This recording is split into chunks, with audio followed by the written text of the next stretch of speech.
In this video, I'm going to talk about how you can use reflective listening and empathic listening to acknowledge the way someone else feels without actually agreeing with them or approving of the way they're acting or the way they're feeling. Hi, everybody. I'm Bruce Lambert from HowCommunicationWorks.com. This is a channel where I teach you about communication skills so you can improve your relationships, succeed at work, and be more confident.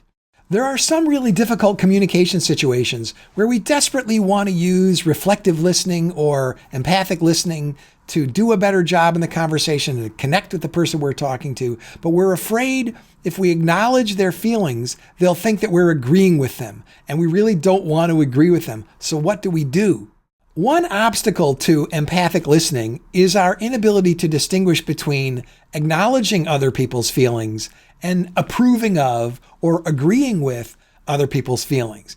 And so sometimes when we're in a difficult conversation and we want to really listen to the other person and make them feel heard and understood, we're reluctant to use all the reflective listening skills that we've learned. And I will link above to 2 different videos where I talk about reflective listening skills. You may have learned those skills, but in this particular situation, you're reluctant to use them because you don't really agree with the person. You don't agree with their assessment of the situation. You may not even agree with the way they're feeling. You may think they're overreacting. You may think their analysis of the situation is all wrong. You may think their perceptions are flawed. And so you don't want to use reflective listening. You're hesitant to because you think that your acknowledgement of their feelings will be interpreted as you're approving of their feelings or you're agreeing with their feelings, or maybe you're even agreeing to a request or something like that. It doesn't have to be that way. These are 2 different things. Acknowledging that you've understood the way someone feels and you've understood their perspective is not the same as agreeing with or endorsing their perspective or their feelings or their analysis of the situation. And it's not the same as agreeing to some request that they're making. We can acknowledge people's feelings and perspectives without agreeing to any request and without approving or endorsing the underlying feelings. This point is made really well on a site called newconversations.net. And down in the description, I'll link to this website, which is just a great website full of useful information about communication. It's all free. Whoever put this site together, I really, really appreciate and respect what they've done because it's chock full of great stuff. They have this workbook which you can download for free, and it's one of the chapters of that workbook that contains this discussion of the difference between acknowledgement and agreement, which I think is so fundamental. So I'll tell you a story about how I use this technique in my own job. So my full-time job, I'm a college professor at Northwestern University, and I run some academic programs. I run a master's program, and occasionally the students in my master's program and other students that I teach will have complaints. They'll have complaints about me or about the program or about another teacher or about a homework assignment or about a bill or just some kind of complaint. And because I'm the director of the program, eventually these complaints get escalated up to me. So often when I see students, they can be very, very agitated or upset. My strategy with students like this is always the same. When I have a meeting like this scheduled with a student who I know is upset and who my staff has already tried to talk to and yet not been able to resolve the problem, I'm a little bit anxious. I don't like difficult conversations any more than the next person, and I'm afraid they might be really angry with me or project a lot of their negative emotions on me or be really upset. It just might be difficult to deal with. But I always have the same strategy, which is to spend as much time as I need to understanding their perspective.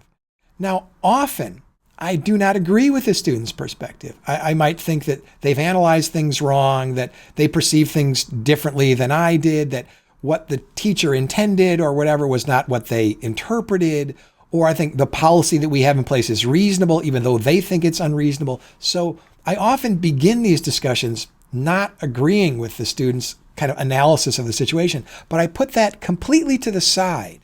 And instead I focus just on understanding their perspective. Because often all I've seen is like an email trail about what's going on, and I don't completely understand. And I certainly haven't heard it from the student, him or herself, letting them tell their story. So I let them tell their story, and I take as long as I need, and I do all the reflective listening things. I summarize, I paraphrase, I reflect, I ask them to tell me more. I ask them to elaborate.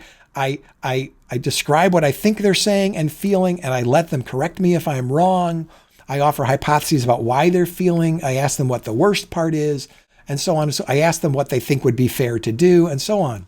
And then I summarize all of that. I say, this is what I hear you saying, and this is what I hear you saying the problem is, and this is how it seems like you're feeling, and this is what you want me to do. And like Chris Voss says, I try to get them to say, that's right.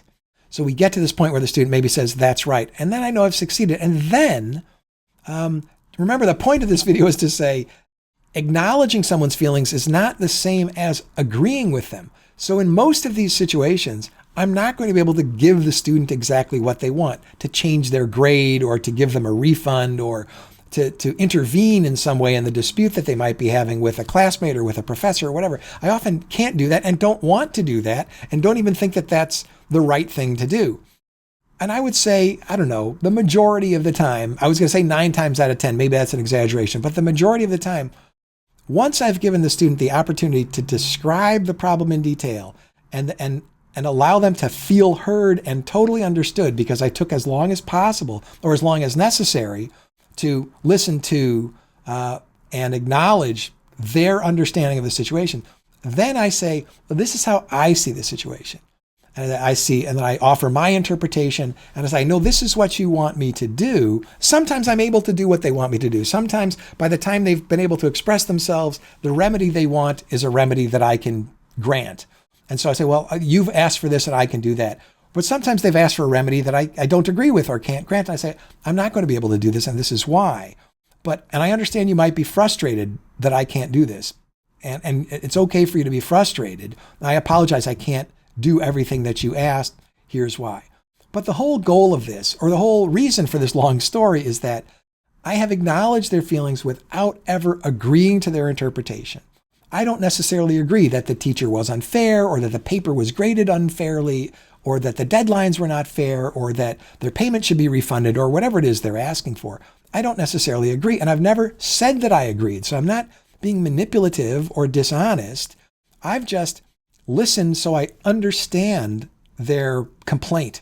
And I don't think I can really respond to a student's concern or complaint until I thoroughly understand it. And then once I understand it, and then I can explain, okay, I've understood your complaint. This is what I can do. This is what I can't do. And normally the situation is resolved at that point. Occasionally there's a real impasse that, communication doesn't solve every problem. Sometimes I understand what you want and need, and you understand what I want and need, but we need and want different things. And so clear communication doesn't solve every problem. That's a kind of myth about communication. If only we could understand one another, then we could solve all of our problems. No, sometimes we understand one another completely, and we're at an impasse where we have an unresolvable disagreement, and we have to go our separate ways, or the person with the power can impose the solution, or whatever it is. So that's it.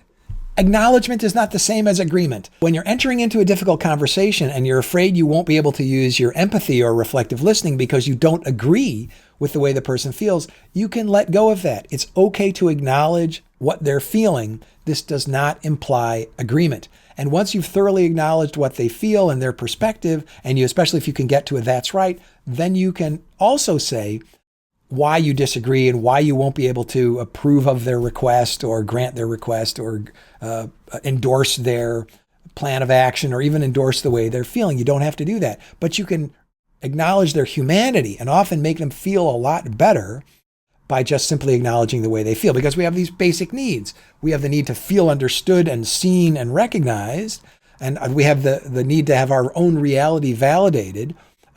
And then we have the need to have our wants granted, but we don't always get that. In this situation, we could acknowledge another person's perspective without granting all of their, meeting all their desires or needs.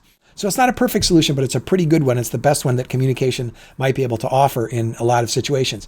I can't recommend highly enough this material from newconversations.net, where this idea is described in more detail with lots of examples. Again, I'll link to that article below.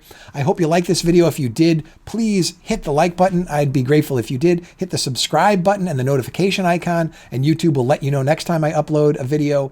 Go on over to howcommunicationworks.com, which is our website and blog, and the very first thing will pop up is an offer to give you an ebook about empathy if you give us your email address, and we'll put you on our mailing list, send you the ebook about empathy, and then I'll email you maybe once or twice a week letting you know about new YouTube videos and other stuff that we're up to. Thanks so much for watching. I do appreciate it. We'll see you next time.